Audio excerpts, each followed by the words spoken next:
So today we're going to talk about my 2-year real estate prediction. So first we're going to start with somebody that I admire that's now passed away since 1983, Buckminster Fuller. And he used to talk about generalized principles or universal laws, things that you cannot refute. Like there is dark, there is light, there is on, there is off, there is hot, there is cold. Universal laws, and two of those are procession and lag. And we're going to talk about procession and lag as it relates to real estate. So the first universal law is around procession, and while I'm going to simplify it here, basically if you drop a pebble in a pond, it has rings. So in other words, this could be a choice you make, something that happens like an event, and it has ripple effects as it moves through a pond, or in this case, the economy. Lag, of course, is the difference between here and here and here and here and here and here, and that is the time frame between one event and another event. In other words, when something is dropped in a pond, when is that first circle, the second circle? And as you guys know, as it gets further and further out, they get longer and longer. So with regarding lag, what's happened, as we all know, the Federal Reserve raised rates 5 times so far, and they're now going to be meeting again 2 more times this year for potential rate increases of 7 times. Now let's tie all this together, and I'll show you some of my prediction as it results to procession and lag with regards to the interest rate increases that we've recently had. So let's first take a look at procession and lag. So we know procession are the rings. So in this case, the dark rings are the federal funds rate hikes since March, May, June, July, and September, and of course November and December based on my 2 predictions. And the dotted lines are, of course, what I think is going to happen for the federal funds rate increases between now and the end of the year. The green here represents the actual inflation rate, which of course is the reason for this federal funds rate increases. What the Federal Reserve is trying to do, of course, and one of their charters, is to keep inflation low. And as you can see, it hasn't really worked yet, even though we've had 5 increases and we have potentially 2 more. What that means is the Federal Reserve could wait to see if there's a better lag effect. It might take a little bit longer, or they might raise rates again in 2023. It's anyone's guess as to what's going to happen, but I'm going to guess that they're going to raise rates 2 more times before the end of the year because, as you can see, with 5 rate increases, inflation really hasn't changed. And lastly, don't forget that the target inflation rate for the Federal Reserve is 2%, as admitted on their own website. So the real question is, on October 12th, where will the inflation rate be, and will the Federal Reserve increase more rates at the end of this year and into next year, and what will that do to the economy as a whole? So in this chart, I summarize all 5 of those increases and potentially the other 2 right here in this purple dot in the center. And that's now my new processional effect for 2022 federal funds increases. The real question is, as we start in Q1 2023, what is that now going to do from a lag standpoint in the economy, and what is happening today?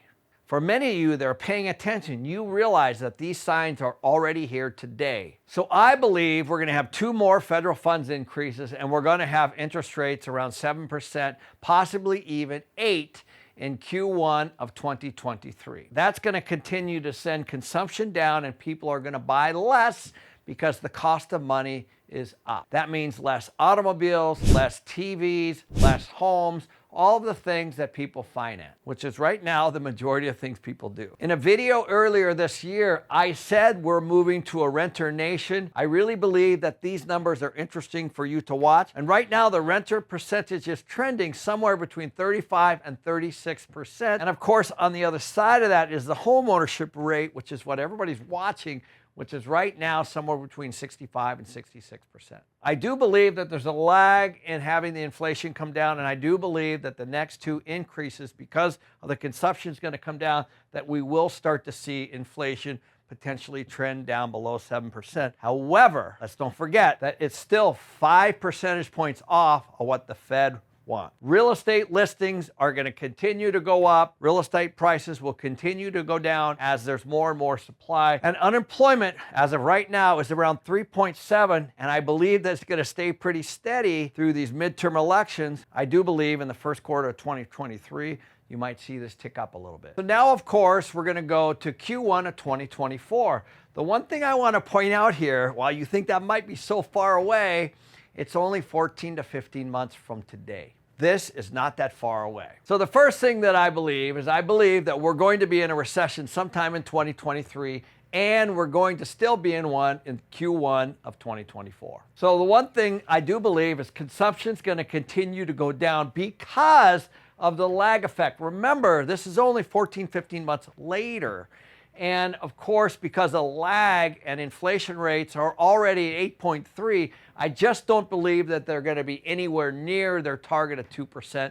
And so therefore, I think that actually interest rates are going to continue to go up through the remaining 2023 and possibly into 2024. They could be even higher than we saw 1 year ago in 2023. What that's going to do, of course, is reduce consumption, reduce home ownership, increase renters, and it's also going to tamper inflation, I hope. Remember, inflation started at 8.3 just 14 or 15 months ago, and I'm hoping that inflation will be down in the 5 or 6% range. I'll tell you why I don't think it's going to be more in the very next slide.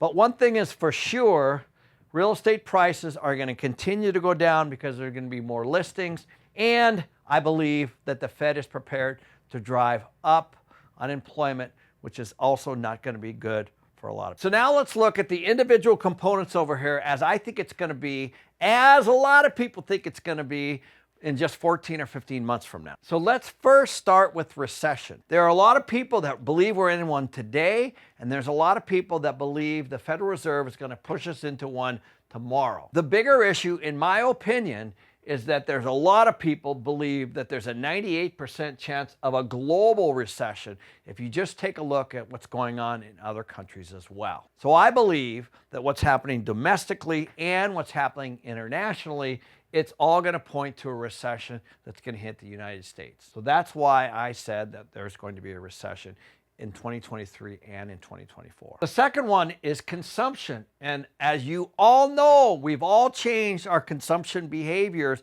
as a result of this high inflation. People are cutting back on gas, food, rent, cars, consumption of all kinds of things right now. And as you guys know, I'm still projecting a pretty high inflation rate into 2024. And so I still believe, as do many people, that a lot of shoppers are going to continue to cut back and change their purchasing priorities going on into what is just 14 or 15 months from now. The next one is interest rates. Now, I do believe that interest rates are going to go up even higher in 2023 and potentially into 2024 as they continue to tamper down inflation and bring it down to that 2% level, which there's no possible way that they're going to be able to do it in just a 14 or 15 month period. And let me show you why. And so for all you naysayers that believe that inflation is going to come down rapidly, I went back to the early 1900s to see how fast has the government actually done this in 100 years. Well, it's very unfortunate. As you can see, there's really only one time, and that was from 2008 to 2010 that we actually saw a big reduction in inflation in a 24-month period. That's the only time in this entire chart. The Federal Reserve has certainly adjusted the number from month to month and from year to year, but the biggest decrease has to be from 2008 to 2009. We had a massive economic contraction during that time, and I'm hoping we don't have that again to get this kind of adjustment. So as you can see from just 14 or 15 months later, that we're at 8.3 now, getting to 5 or 6% inflation is pretty reasonable and possibly even aggressive based on all of this history. So obviously higher interest rates are going to create more renters, lower homeowners, hopefully inflation, it gets tampered a little bit, but the real estate prices are definitely going to go down. But the biggest concern I have is by far the unemployment rate. this is what I actually believe is going to be the biggest shock to this economy in the next 14 to 15 months. Take a look at some headlines that are recent. This is just a week old. The Fed's tightening against inflation could cost the U.S. 1.2 million jobs. That's why I picked 4.4 from 3.7 in the slide prior. What's even more alarming is actually the fine print here. And potentially, if unemployment goes as high as 5.5%, at the high end of the Fed's range, that 5%, that would be 2.2 million more people unemployed. This would be disastrous for everything in this category right here. It would most certainly push more people out of home ownership into rentals, and it would put even more pressure on rental housing. This is not a good scenario. And the Fed themselves have said that they're going to keep the interest rate above 4% beyond 2023. That means, this is from the Financial Times, that means that the cost of money for everything is going to continue to go up. So now, of course, let's go out to Q1 of 2025, and the math, of course, gets a little bit more fuzzy, but like you guys, I'm trying to make some good assumptions for my own purchasing and for my real estate portfolio that I own. So once again, we have another lag effect, and of course, the first 14 or 15 months might correct a lot of these things. But if they don't, then of course, we're still in the middle of a recession, potentially a global recession. I believe that real estate prices are going to continue to go down.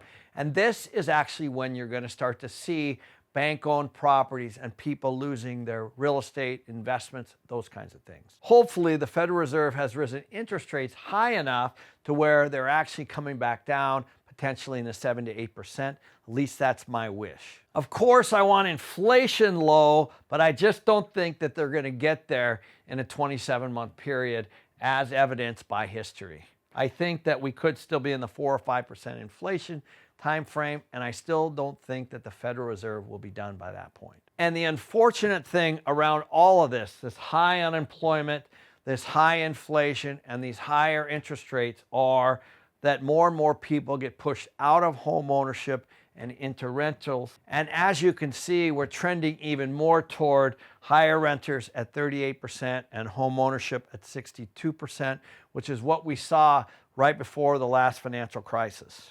As you all know, I did a prediction video, and there's many economists that believe for the first time in the U.S. housing history that we actually might see home ownership below 60% for the very first time as a result of all of this collateral damage. So hopefully you guys understand the difference between procession and lag. And of course, if this is a scenario here, then I do believe that in 2025 and 2026, you're going to have massive buying opportunities again. As bad as I believe that this is actually going to be, this is part of a real estate cycle.